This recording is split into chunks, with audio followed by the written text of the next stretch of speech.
Olá, mulheres, tudo bom? É, Hoje eu tô mandando esse vídeo.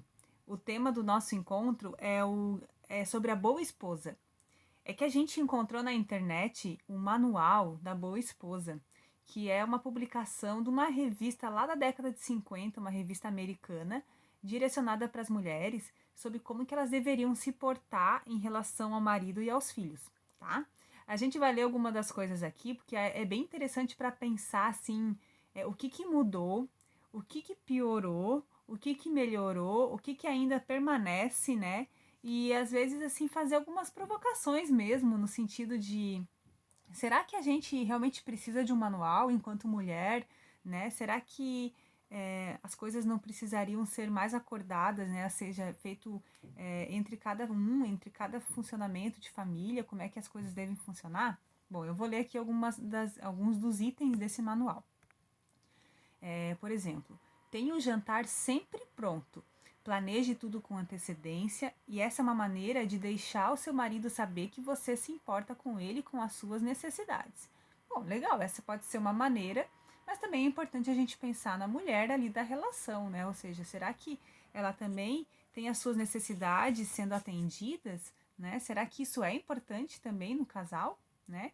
A maioria dos homens estão com fome quando chegam em casa e esperam por uma boa refeição e também com uma recepção calorosa.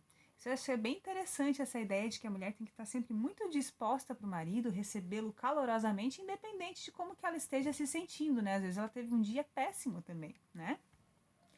Aí também diz assim no manual: separe 15 minutos do seu dia para descansar, para você ficar revigorada quando ele chegar. Retoque a maquiagem, ponha uma fita no cabelo e pareça feliz. Seja amável e interessante para ele. O dia do seu marido pode ter sido chato e você precisa animar ele. Essa é uma de suas funções. Curioso isso, né? Será que a gente precisa parecer animada? Será que o manual, né? O manual diz assim que a gente precisa parecer independente de como que a gente esteja se sentindo de verdade, né? Então, veja, nesse sentido, tá se colocando a mulher muito como um objeto para o homem, né? Parecer para ele, porque importa é a imagem que fica para o homem. Né? Isso é bem complicado de se pensar como é que isso ainda pode acontecer hoje em dia, né? Até na questão da estética, às vezes se exige muito certos padrões de roupa, de vestimenta, de cabelo nas mulheres, né? E que talvez a gente possa flexibilizar muito mais em relação a isso. Outra coisa é você colocar tudo em ordem, deixar a casa limpa, sempre tudo arrumadinho, inclusive os seus filhos. E isso é bem curioso de se pensar, porque aí a gente pensa assim, isso só cabe à mulher, quem que vive nessa casa, né? É uma ideia que a gente tem sempre desenvolvida que quem vive deve ser responsável por cuidar pela manutenção igualmente, né? Afinal, todos sujam e os filhos também é responsabilidade dos dois, não é só da mulher, né? Então isso é bem importante da gente pontuar. Esteja feliz, mostre-se feliz em vê-lo, com sinceridade. Poxa, mas não é uma coisa que a gente pode obrigar, né? A sinceridade eu tenho, eu não tenho. Então você não pode dizer seja sincero. Às vezes ser sincera vai dizer que não está gostando de nada daquilo.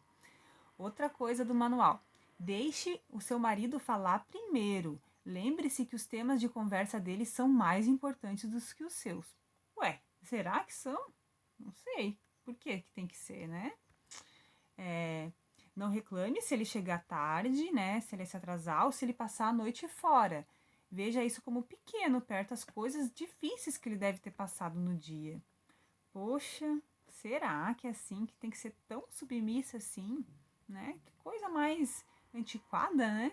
Será que isso acontece ainda hoje? Se ofereça para tirar os sapatos dele. Fale em voz baixa, suave, agradável. Não faça perguntas sobre as suas ações. Não questione ele, porque ele, enquanto dono da casa, enquanto o dono da família, né, ele sabe o que ele faz. Então a gente está num papel de acatar as ordens, né? Então a gente sabe que isso já tem muita coisa que está superada disso, né? Que hoje em dia as relações são muito mais igualitárias entre homens e mulheres, mas às vezes a gente percebe resquícios disso, né? E isso é muito ruim para os homens e para as mulheres. Para os homens também, podem acreditar, Por quê? Porque o homem acaba tendo uma relação totalmente fria, distante, autoritária com o outro, né? Com a sua esposa. E isso não é bom para o relacionamento, para a saúde mental, para o convívio, para ter boas relações com ninguém, né? Hoje a gente consegue perceber que os relacionamentos duradouros, né, e felizes, porque às vezes tem relacionamentos que duram muito, mas sempre permeados de violência e de sofrimento, daí também não vale a pena durar desse jeito, né? Mas os relacionamentos felizes e que duram são os que têm bastante parceria entre cada um, entre homem e mulher, né, entre as partes. E isso é bem importante que a gente possa refletir como é que está acontecendo na nossa vida.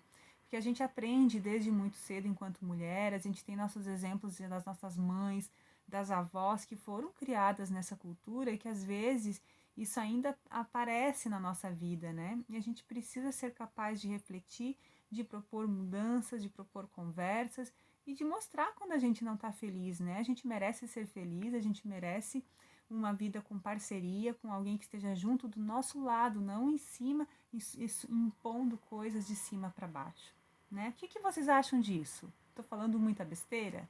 Vocês podem comentar aí também, tá? Beijão e até a próxima!